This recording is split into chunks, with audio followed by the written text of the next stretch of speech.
All right, welcome back to We Play Games. I'm Walker, and here we are in Liberty or Death, our campaign with Haiti in Victoria 3. So we're going to be aiming to ban slavery in the entire world. For those of you who are familiar with the history of Haiti, you'll know that the nation was founded as a result of a successful slave revolt. If you want to know more about that, I'm going to try to remember to post down below a link to Mike Duncan's History of Revolutions podcast. I think it's the 4th season is the Haitian Revolution, but it's a really interesting time period. It's coincident with the French Revolution. It's a massive slave revolt that breaks out in the colony of Saint-Domingue. This is a very, very valuable colony to France, so they try really hard to hold on to it. But eventually, there are enough characters there, including Toussaint Louverture, who overthrow the French. And then eventually, that slave revolt even spreads into the Spanish colony of Santo Domingo, which is why here in Victoria 3, Haiti has control over the entire island. The Dominican Republic isn't going to gain independence until the actual gameplay, and we're going to try to prevent that. We'll probably fight a civil war sooner rather than later, because we're going to try to do some pretty drastic changes. Because if you're trying to ban slavery in the world, especially if you're trying to include debt slavery, there's some weird places you have to go in order to ban it, so we're gonna have to make some pretty hideous border gore along the way. But I think it'll be fun. We're also working on colonial resettlement now because we just want to get more population. Our economy is absolutely tiny. 300k is basically zero. And unfortunately for us, we're also sending 2,000 pounds to France to pay off our independence. So we are in a rough spot. I think the best way forward with Haiti here is to join the British market. Joining the British market is always a pretty strong thing to do. It kind of depends on how you have to join the British market. I think in this case, we have to join them as a protectorate because they aren't going to let us in just as custom union. So that puts a little cap on our growth, but right now we don't have any interests. Our economy is, as I said, pretty small, but our technology isn't too bad. We're on par with the other Iberian powers like Portugal and Spain, and now, because of the British market, we should be able to make some pretty good money. And just by marrying our market to the British market, our GDP is going to explode, because all of a sudden we have much easier access to goods, and of course we also have much easier access to customers. And so this is going to be a devil's bargain, I'm sure. We're gonna regret having joined the British in 15 years or whatever, but I think it's going to be pretty good for the meantime. And we'll keep an eye on what's going on in the First Opium War, because that's going to be really important to our trade routes. At the moment, we are exporting opium to China. If Great Qing loses the Opium War, then we can make an enormous amount of money continuing that opium trade. But we're pretty obviously not in a position to help the British. We can only cheerlead them. But we do have another really interesting thing here with Haiti. We actually have 3 primary cultures, including European heritage and African heritage. So we can incorporate enormous and very interesting swaths of the map. This is going to be really important because we are going to need lots and lots of money. And of course, in order to colonize to some of these locations, we're going to need lots of incorporated pops. But because we are Catholic, we can tolerate the Irish. They can migrate to us. And that'll help us take advantage of being in the British market pretty well. All right, we got our modern conservative. So with this market liberal in charge of the landowner, now we can use the landowner's clout to actually push through free trade and laissez-faire. But we don't have stock exchange yet, so we are researching that. But as soon as it's online, we should be able to get free trade through and then laissez-faire, and then we should be able to get our economy growing pretty quickly. But money is always going to be a tight constraint for us. Until we can help the British fight the French, probably for Senegal, we're always going to be tight on cash. But if we can get French war reparations, then we should be in good shape. We're also building a 12 stack of naval bases in Haiti. Ooh, and we got Grain of Power. All right, so for Grain of Power, you should definitely take the thing that gets you 40% political strength for aristocrats. At this point, you are using your landowner and their clout for, reform reasons. Oh, hey, and we got colonial resettlement. And so more clout to your landowner is actually really good. And because we got colonial resettlement so early, we're going to go ahead and fix up our legitimacy. Right now, our legitimacy suffers from the fact that a presidential republic gets you legitimacy from votes, but an autocracy, no votes. So we could introduce democracy, but I think I like going into theocracy here. It's going to probably trigger a civil war. But that is kind of a good thing for us, because if we can trigger civil war and Santo-Domingo can try to break away but fail, then they'll build stuff there. Right now we only have 5 construction going on. If we have a nation split in civil war, then we have 10. We double it for the course of that fight, and all it costs us is a little bit of money. And now, because the first opium war has indeed broken out, we had to drop all of our export luxury clothes to Qing. We can switch it around and start importing silk instead. And hopefully the British win this one, because we would love to be a part of the an unequal trade with Great Qing. Great Qing, of course, with 368 million pops. It's basically the entire world boiled into one country.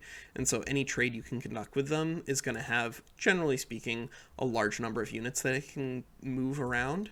And because the British actually do have a land border with Great Qing, you can conduct trade using that land border, which saves you on convoys, which is great because we really can't afford them. So we're just like absolutely thrashing the revolutionaries here, and one of the big reasons, of course, is they actually didn't have market access. They didn't have a port. They're building one right now, so that's going to be great for us after this civil war is over. But they didn't have a port, and that meant that they didn't have access to British guns, whereas we did. So this little revolt here was going to be very easy for us to crush, even without British help. All right, we have a theocracy. Awesome. So the theocracy is going to be really good for us. It's going to get us a bunch of extra authority, which we can then plow into consumption taxes. But it's also going to get us a bunch of extra legitimacy. We have 10 months left until stock exchange, so I think we can try to roll on something. Why don't we go ahead and try to roll on religious schools? If we can get a level 1 religious school, that's definitely worth the tiny amount of bureaucracy it's going to cost us, because we do want to get our literacy up as quickly as we can. Literacy is a minor nation. It's going to be really good for us because we just can't actually afford a university, unfortunately.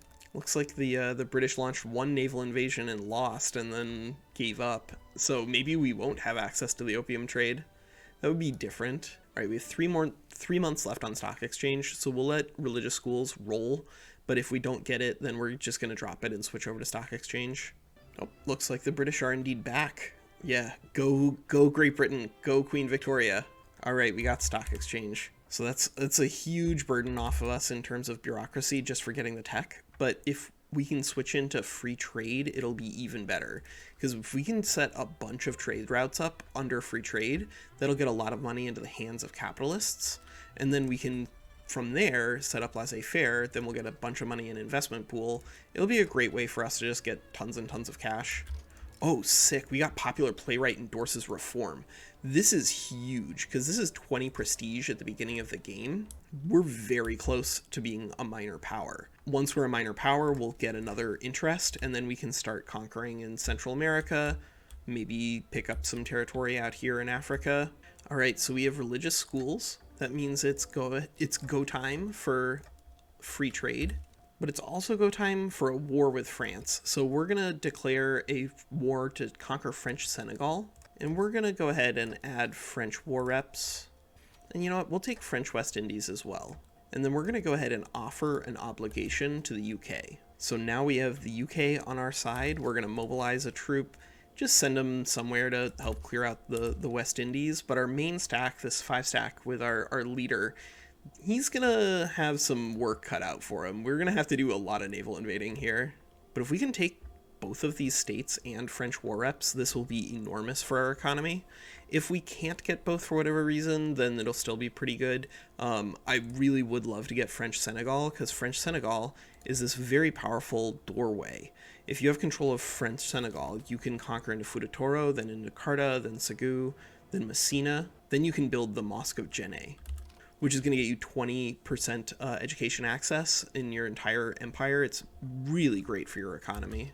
And we have free trade online. Oh, baby. All right, so this is time we got to set up a whole bunch of trade routes.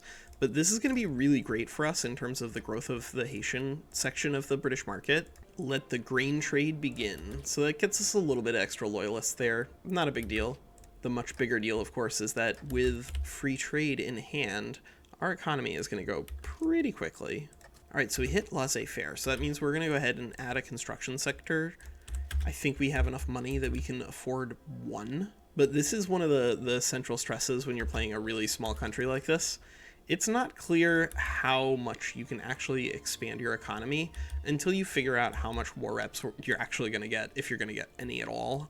Alright, looks like the British chickened out and they gave up on the moment of our triumph, stabbed in the back by the British, but we did manage to get French war reparations. French war reparations, I think ultimately is actually not quite as strong as getting French Senegal, but I think is still going to be a good consolation prize. It's going to let us run double construction sectors here, which means that although we did miss out on this opportunity for military growth, we have an enormous opportunity for economic growth. All right, so let's pour that French money right back into executing a war of conquest in the former Central American Republic lands. If we hadn't gotten French war reparations, then it might make sense just to puppet a lot of these guys. But with French war reps in hand, we're just going to blow past our gold reserves. We're running very low taxes now just because, like, we really don't need money from anything. But we are going to switch into racial segregation. Racial segregation is basically the same thing to Haiti because we have both European and African heritage. And so racial segregation just gets us a little bit more extra authority, which will get us faster laws whenever we're enacting something that's important, because we can drop a lot of these decrees. Now, normally you get less infamy by puppeting people and then annexing them later, but that is something that is much more applicable to larger nations like New Granada. The Central American republics, conquer them outright if you feel like you need long-term growth, and considering that we literally only have 2 states, we need long-term growth. But you can definitely just puppet them or dominion them if you just need money. They usually can't resist you. Yeah, what the heck, we can run a 3rd construction sector. It's not like we don't have the money, for now at least. And we'll set up a dedicated police force, because we can definitely afford it in terms of our bureaucracy. Alright, so we've conquered Costa Rica. Costa Rica is going to cost 15 bureaucracy to incorporate, so we can do that without doing too much modification. We'll just drop one of these trade routes. But we are going to need to add a government admin in, because we're going to want to core as much of this as quickly as we can. We got dedicated police force, and our war with Nicaragua at basically the same time. And we've conquered Nicaragua, so we'll go ahead and conquer Honduras. We're just going to roll our way up until we hit somebody who forces us to pay war reps by bidding in the US. Because again, we're running 0 taxes right now. We don't really need to be running taxes because of the French war reps, but we do need to be aware that when we switch off, we're going to crash our number of loyalists. So we probably want to be careful. All right, we've conquered Honduras. Now, if we conquer Guatemala, it'll create a land border with the British, which is going to make leaving the British a little more complicated.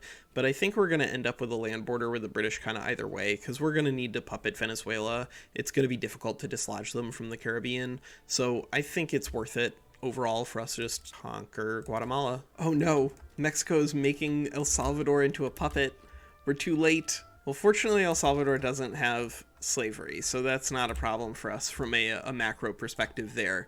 But unfortunately, that means that we're gonna miss out on the construction points that El Salvador has spent, including their government administrations, which would be really good. Oh, and the U.S. is intervening. Well, maybe El Salvador won't get conquered. That would be pretty neat. I guess we'll find out. Or we're definitely gonna puppet Liberia here. Liberia is going to give us a lot of extra money, and it's an opportunity for us to ban slavery somewhere, which is our goal, of course. And hopefully by establishing ourselves here, we can have an easier time fighting France another go around, because we really do need Senegal if we're gonna break free. Yep, Mexico backed down against El Salvador, and that means that now they're actually still independent over there. Maybe we'll come back and conquer them after we're done with Liberia. And we're going to go ahead also and implement land-based taxation here. Now, why are we moving from per capita back to land-based? Well, it's because we are in 33 months going to get egalitarianism, which is going to allow us to switch into proportional taxation, which is going to be way better than per capita ever could have been for us. And that's going to help offset the fact that we're not going to be getting French war reps, because you do want to get into proportional taxation basically as quickly as you can. It's just an enormous upgrade, both in terms of your standard of living as well as your just taxation capacity. So we're going to go ahead and we're just going to try to puppet El Salvador. I think this is going to be the best value for us, because we do want to get all of their territory, and we are pushing now up against the soft cap. If you go over 25 infamy, it makes trade more difficult, and we're doing a lot of trade as part of our economy in a declaration that I hope should not surprise anybody. All right, we've puppeted El Salvador. And just like that, we've managed to sweep up all of the old pieces of the Central American Republic. Unfortunately, our theocratic leader did die, and now we have a new character who does not have the ambitious trait, which means we just have like considerably less authority to throw at things. So we're going to remove our violent suppression from Central America, and we're going to hope that just by incorporating them and having access to a police institution, that we can help govern here well enough that everything gets peaceful. Because we do need this bulwark. We needed this growth pretty badly. Now we're going to have 6 states instead of 2. And now we're big enough that we can technically puppet New Granada if we want. Yeah, you know what? I think we've got the power. I think we've got the infamy. And this lets us do a ban slavery in New Granada too, so I like it. Let's do it. But of course that is coming right on with the end of the French War reparations. With the end of the French War reparations, we are going to need to scale down our growth. There's really just no way around it. So we're going to drop one of our construction sectors, but hey, that was still a lot of extra construction that we got done. So New Granada's army is big enough that they are actually able to push us pretty successfully in Central America, but unfortunately for them, they're only able to achieve that by sending all of their troops to that front, and so we're using our superior naval technology here, and we're just gonna naval invade them. And there it is, we've puppeted Colombia. We now have the war reps there to offset the cost here for switching into land-based taxation. But we have egalitarianism coming up in 6 more months. So I think the next episode of Liberty or Death, we're going to be trying to continue our growth here with Haiti. Having secured access to a Colombian puppet, it should be really easy for us to bring a lot of the rest of South America under our control. But we are going to be struggling on money for a little bit. As we continue to try to puppet people and feed their money into our construction sector, our money should smooth out, especially once we get into proportional taxation, because that's going to be a plus 15k in terms of revenue. Maybe we can even set up a university in our next episode of Liberty or Death. That would be really fun. I would love to get more technology going on, especially considering that the British denied us access to Senegal for who knows why. Who knows why the British do what they do, but we'll come back and try to get Senegal again, and hopefully we can ban slavery here in Victoria 3. All right, that's Walker. Take care.